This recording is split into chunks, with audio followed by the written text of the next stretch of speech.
are back for session number 2 of our strength and conditioning. So if you remember last time we had 3 exercises. That was the squat on the chair, it was the hinge on one leg, and it was the squat with the side leg lift. So today I'm progressing all of those exercises. So if you haven't done that last little workout, probably up to around 4 times now, I'd suggest you go back to that and then catch up with this one afterwards. It's not a problem. I would just get your body ready before you progress. That's what we always do. Today's difference, I'm going to take some small weights, some light weights. So before you panic, these are only 2 kilograms each. Ones are fine, some tin cans are fine, some bottles or even heavy handbags are fine. Again, I am assuming you've warmed up and we're going to start with that squat. But this time I'm going to pop these on my shoulders. My elbows are still facing forward so that I'm not going to tip the body forwards. And I'll come down into that squat. So breathe in as you come down. The difference being as I stand, I'm going to just push those weights up. We come down, push the weights up. Just notice a few things. What I'm doing with my elbows, they're coming forwards. Then I push those hands up. And I'm not pushing the arms behind my body. I want to keep them in my line of sight. I come down, I lift up. Very similar pace to the way we did it before. Down, lift. Just watch that these weights don't pull you forwards. That's why I want you to feel that you just sit them on the shoulders, elbows in, down, push up, come on down, push up. One more time, come on down, push up.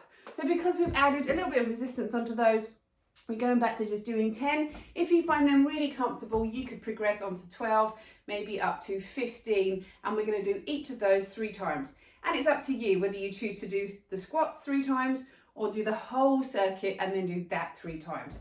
That's the way I would do it because I get bored easily. So I like to do that circuit. That's the way I like to train. The next one is our hinge. Exactly the same movement as we did before, adding some resistance.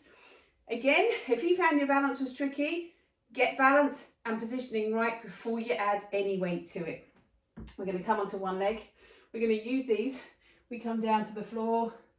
We lift up. Now, try not to kind of hold these weights, as in you're holding them in your hands, but you're not doing anything funky with them.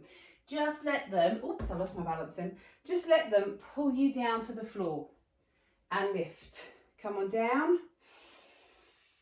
and lift. We'll come on down, come back up. Can you see my body and my leg are all moving at the same time? So that's the way that we want to do it. Come on down and lift. One more time, down and lift. And I'm going to suggest you start with 8 on each leg, because again, we're using those weights. Breathe in, lower, breathe out, lift up. Inhale, come down, exhale, lift up. If you do lose your balance, just restart. I also want you to feel that you can let those shoulders come back and you can feel that tummy working. Breathe in, lower, exhale, lift. Inhale, down, exhale, lift. One more time, lower and lift. Now let's pop these down. The next few exercises we're going to come without. So the first of those 2 exercises, last time we did the squat and the side lift. This time just a little different. I want to take you all the way around in a circle. So we squat down and then we're going to lift your knee. We squat down, we do a side leg lift. We squat down, the leg comes out behind. Out. We're going to do the same thing on the other side. We squat down, lift the other knee. We squat down, side leg lift. We squat down, take that leg out behind. Let's do that again, front view. Come on down, let your knee lift. Come down, the leg comes out.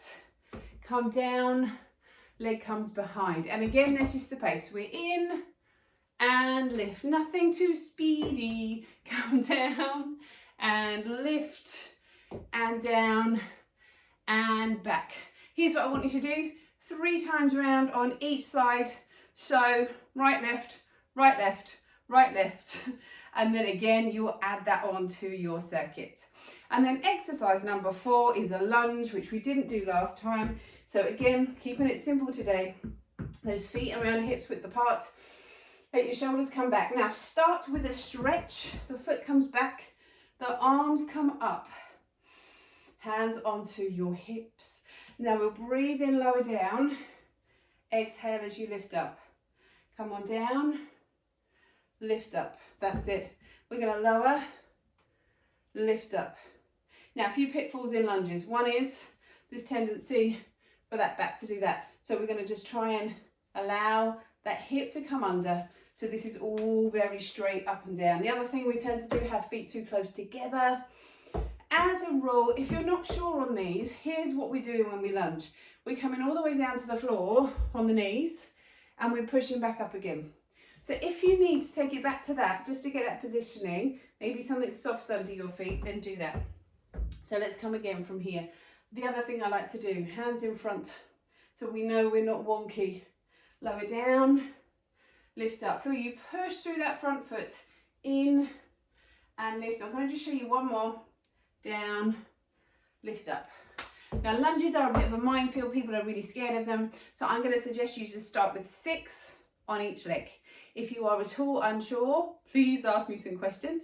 And once you feel more confident, you can progress that up to 8, 10, 12 on each leg. So you're going to do the squat press, you're going to do the hinge, you're going to do the squat in that little cross coming out behind, and then you're going to do that lunge, and you do all of those. Make sure you do it all on both legs and make sure you do the whole thing 3 times round.